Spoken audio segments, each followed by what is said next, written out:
Hi there, Nucamp. My name is Richard Avenius, and my Graduate with Honors project here is a password vault app that randomly generates user passwords and saves them to an individual user's field, an individual user's account, essentially, in the app. Originally, this was going to be something where users could enter a password manually. It would shift it using a Caesar shift cipher, and then unshift it on the other side. But I decided that's not actually the most secure way of doing passwords, so I just had it create a random password generation. The technology I use for this is going to be Django, Docker. In particular, the Django REST framework is something that I had to kind of learn to do this project. And then also some just knowledge of basic ciphers and encoding principles, which we'll talk about here in a second. So also, this does not have a front end. This is a back end only app and project. So I'm going to show you how it functions using the Insomnia back end HTTP requests. All right, so let's jump in here. This is my app. I have got Docker up and running already. I've run my migrations. I've actually loaded data via some fixture files that I have in here. So just to give you a background on how it's pulling data already when we jump in. The app itself is a pretty standard app. However, there are some unique pieces to it because of the Django REST framework. Models are importing largely from the model class in Django, which is kind of nice. I should note this all hooks up to a Postgres database in the background. So I will show you pgadmin as well. So that's where the users and the passwords are being stored. So we've got our models here. This is what sends the information and formats the information appropriately into our database. Serializers are where the REST framework comes in, because what essentially this does is these take the data that I'm entering and receiving and formats it appropriately into JSON files, talking about what information to pull, all of that.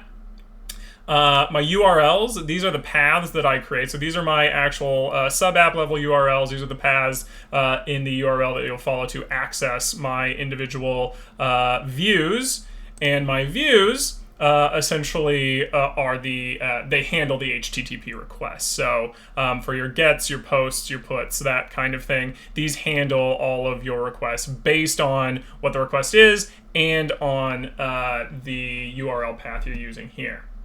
All right, so just to give you an idea, I do have some data already preloaded, so let's show it in action here.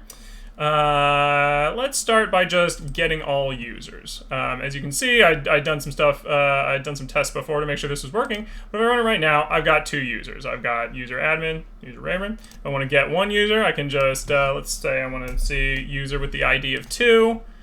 I'm going to pull user 2 there. All right, now let's say I want to post a new user. Let's say I'm going to give him ID 5, and I'm just going to make this Big Brave Dog user. Sure enough, if I go back to get all users, you'll see that Big Brave Dog has been added with an ID of 5. I want to post a password to that user. Okay, so I've got a new user, user 3. In this case, I'm going to change him to user 5. And if I post this, you'll see that it pulls an automatically formatted, an automatically created password. Now, this is done actually in my models. Originally, like I said, this was going to be a Caesar shift, but I changed it using the information I learned while creating the Caesar shift cipher. Essentially, we create random integers that tie into letters and numbers in UTF encoding. So it sort of takes a random UTF number, converts that to a letter with the CHR format. And then the range determines the length of a standard password. So 8 to 20 characters is usually the requirement for the password here. So jumping back into Insomnia, now we can start pulling some unique information, right? We want to get a password for a particular user. Let's say we want to get all passwords for a particular user, right? We'll say we want all the passwords for user 2. I can bring those up by just changing my user. This was, I had to create a search query for this. So pull all of those up here. You can see all those passwords. Let's say I want to delete a password for a user. We can do that. I'm going to actually show you something different. Let's say I want to do a put. I want to change the password, right? Currently, we go to our get all passwords for user. We'll do it for user 1. And you can see we've got this right here for Google.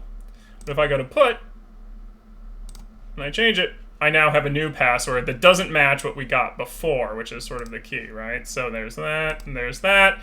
We can delete them as well, so I could delete that password for Google.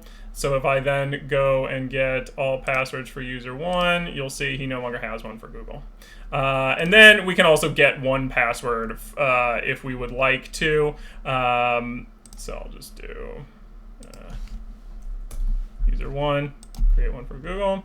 And then if I want to get one password for the user, I can do that here.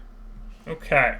And just to show you, all this information is in pgadmin here. So I'm going to just refresh the table, and you'll see that all of that is functioning in pgadmin. I am adding passwords, and they are all tied to users here. So the challenges for this project really was understanding Django REST framework. That took a long time. I kept running into little errors with keywords and building effective serializers and that kind of thing. I actually had to post on Stack Exchange to get the proper information that I needed to get help to figure this out. And truthfully, that help really helped me get this project moving. I had to learn some of the particulars of Docker, particularly knowing when to tear down images and when I don't need to tear down images. And then finally, like understanding how URLs work and exactly the information I need to put into a URL. Basically, figuring out when I needed to enter something as a query versus an actual path. That took a little while to figure that out as well, but we got it and it functions. For the future, I'd like to turn this into a plugin for something like Chrome and make it sort of my own version of LastPass, excuse me. Anytime it comes in, it would fire for me and save this for me somewhere, and that would be kind of nice. I would also like to create a full front-end experience for this app as well. I would like to allow you to enter some passwords and all that. And if I'm really dreaming, I'd also like to add in additional encryption options because I think that would make it cool. I had a thought for creating actually like a book cipher using Google Books and sort of software that's in or books that are in the public domain, which I think would be cool. But all right, that is my graduate project, and yeah, I really enjoyed the class. I really enjoyed the boot camp.